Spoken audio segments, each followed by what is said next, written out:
So my name's Naomi, and this is my company, Baber & Co. We started in 2021, and I'll just give you a little bit of background first. Thanks, Campbell. So I was born in Scotland, and I met my husband, Dan, in Edinburgh. He's actually an original orangutan. So we met each other in 2006, and we moved across to Australia in 2009. These are my two kids. This is Thea and Lucky. They get on really well. And I also hold a world record for being the world's longest standing beginner surfer. I've been trying to catch a wave for about 14 years now. So this is why I wanted to start my own business. First of all, there's two reasons. One was more of a professional reason.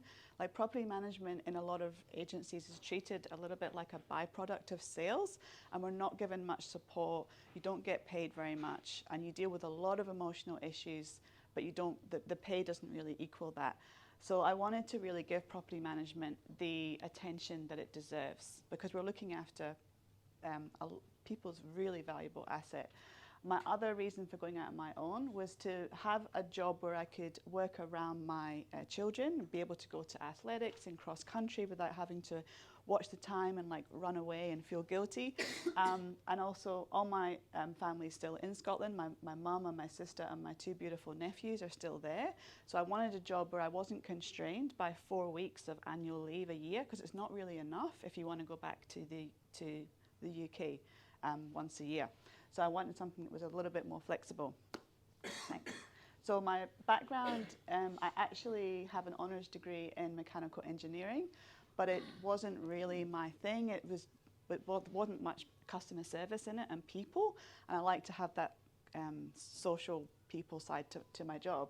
I did try it for 3 years, and then I actually moved across into project management in London, and worked with some of these companies here, and that was awesome because it taught me how to deliver first-class service and how these global companies work. So it really helped me to lift my game. I then moved across to Australia in 2009, and I always fancied real estate. I couldn't find any technical jobs on the Gold Coast at that time, so I thought I'm going to try sales. It was super difficult. 2010, Campbell was a non-existent market. There was nobody buying, nobody selling. So it was actually a really good training ground because I still managed to list and sell, and it taught me how to really work hard. But I did have to work 7 days a week. Then I got pregnant and I took 3 years off to have my children, and I thought I want to get back into the workforce, but I knew I couldn't work 7 days with 2 little kids. So I thought, I'll just try property management. That sounds easy, and just ended up absolutely loving it. And then in 2021, I decided to go out on my own. I started off with 3 clients, and we started from scratch. We looked into buying a rent roll, but we couldn't finance it. So we started from nothing, and we've now just ticked over our 90th property yesterday. So that's good. Yeah. Thanks, Campbell. So why property management? Just absolutely love the relationships that it brings. Anybody else in real estate knows that real estate really is about people first and property second. You go through so many different life events with people in real estate. Some of them are happy, some of them not so happy. And really it's all about problem solving and taking the stress out of what is usually a stressful situation for people. And I love every day that I get to help someone's life reduce a little bit in stress. Thanks, Campbell. So what do we actually do? So we're able to give advice on property to people. We can help them prepare their property for lease. We market the property. We make sure that we secure the absolute best fit of tenant. We do 4 inspections a year. We do a visual inspection and make sure that everything looks how it should. Collect the rent. We organise and record repairs and maintenance so that at the end of the financial year, the owner can just hand over their statement to their accountant and all their expenses are there. And we also sort out any disputes.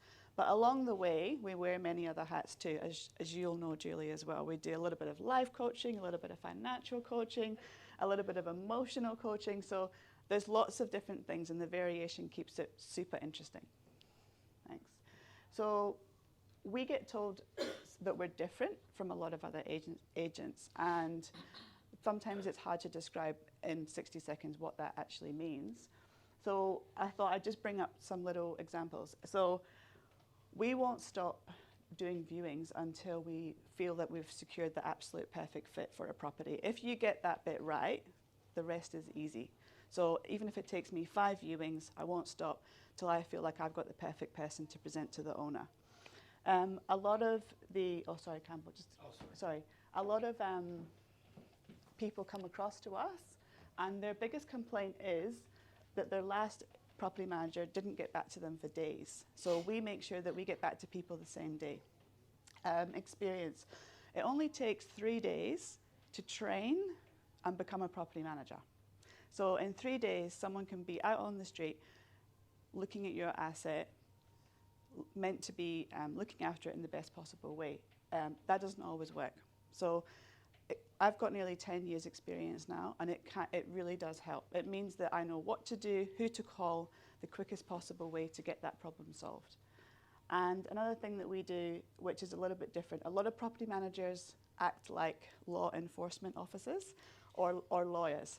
Now, to me, that's just ridiculous. So I always try to treat everybody with empathy, with kindness and professionalism, and I find that if you do that, you will get that back and create a really nice business for yourself. Thanks. So people often say they go above and beyond, but I wanted to sort of think, well, what is that? And do we really do it? So some of the things that Dan and I have done together to help our clients is things like if a client's been let down by their bond cleaner and they're about to move out and it's tenanted the next day, Dan and I will just jump in, turn up, we'll just do the cleaning ourselves because we haven't got time to get anybody else to do it. If someone needs some furniture removed because someone's about to move in the next day and they've been let down by their handyman person, we'll jump in and help. Same with any repair work. If we've got a repair work that really needs done really quickly and the owner can't get anyone to do it for 2-3 weeks, Dan will jump in and do it because he's super handy. Most property managers, if someone locks themselves out at night and they call the agent says, get a locksmith. We don't do that. 7:30 at night, I drove down to Burley to help a lady get back into her apartment. That was Dave's tenant, Anita. Yeah, she locked herself out. And I just drove down and she was so grateful forever. So it's just give and take. Discount, one of our friends lost her sister and her mum within just a few months of each other. And she came to me and said, look, we want to rent out my sister's unit. And I thought, God, this girl's been through so much. I'm just going to waive the let fee altogether and just give her like a super low management fee just to try and help her year be a little bit easier. And if we have a vacate and there's some small cleaning items, rather than get a cleaner, send the work order, we'll just do a little bit of cleaning ourselves as well to make it faster. So who are our ideal clients? So we love working with mum and dad investors, and we love if they've got a standalone home on the Gold Coast. So someone like Deb and Mark would be our ideal client. So our fees, I just thought I'd run through our fees so that if anyone's wondering, well, how much does this actually cost? So when we find and secure a brand new tenant for someone, it's 1 week's rent plus 10% GST, hopefully not 20%.